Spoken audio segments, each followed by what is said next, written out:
नमस्कार, मी धनश्री देशमुख आणि आपण पाहत आहात प्रेस मराठी। ताज्या घडामोडी आणि बातम्या पाहण्यासाठी प्रेस मराठी या यूट्यूब चॅनलला सबस्क्राइब करा आणि आमच्या फेसबुक पेजला फॉलो करा। पाटील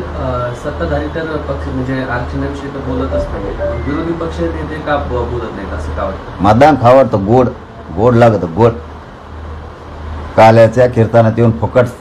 प्रसाद खाल्ल्यासारखा खेळ गोड लागत खायला दोन्ही तसले जरा हे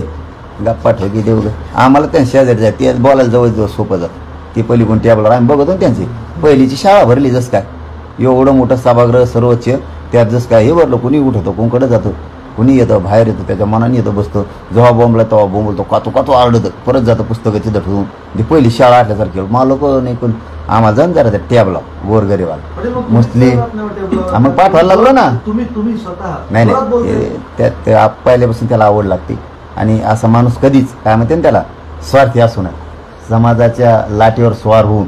स्वतःच्या घराची तुंबडी भरायची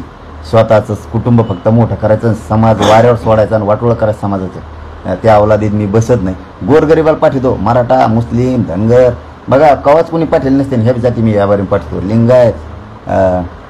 बरेच जातो तुम्ही नुसतं लफडं बघायचं बंजारा बांधवाचा वेगळा प्रवर्ग करायचा आहे ते लिंगायत येत रजपूत येत काही काळी येत मी बरोबर आता का असा लावतो ना मग बघा कशी मजा येईल जेवढे पोटतिडकीने प्रकर्षाने तुम्ही हा मराठा आरक्षणाचा प्रश्न मांडू शकता तेवढे ते मांडू शकतात का? कम नाही मांडायचे ते माघारीची येईन काही इकडं आम्ही निवडून दिले तर तिथंच बस म्हणायचं मांडी घालून उठणूक चाल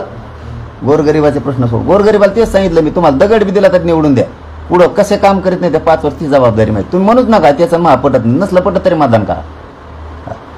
उमेदवार तुम्ही देणारे सुशिक्षित असणारे का शेतामध्ये काम करणारे असतात? शेतातला सुद्धा सुशिक्षित पेक्षा भारी आहे याचा अर्थ सुशिक्षित द्यायचा नाही असं नाही जाऊ द्या ना वारकरी जाऊ द्या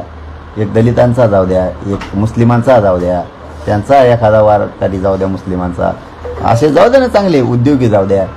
डॉक्टर लॉबीचे जाऊ द्या उद्योग लॉबीचे जाऊ द्या शेतकऱ्यांचे जाऊ द्या ज्याला पोटतिडकी धनगर बांधवाचे आरक्षण मानणारे ते जाऊ द्या लिंगायत समाजाचे जाऊ द्या धर्मगुरू जाऊ द्या ना काही कडे समाजाचे त्यांचे आस्था असणारे जाऊ द्या रजपूत समाजाचा आरक्षणाचा प्रश्न आहे त्यांना जाऊ द्या पोटतिडकी असणारे सगळ्या क्षेत्रातले जाऊ द्या ना शिक्षकाचा एखादा जाऊ द्या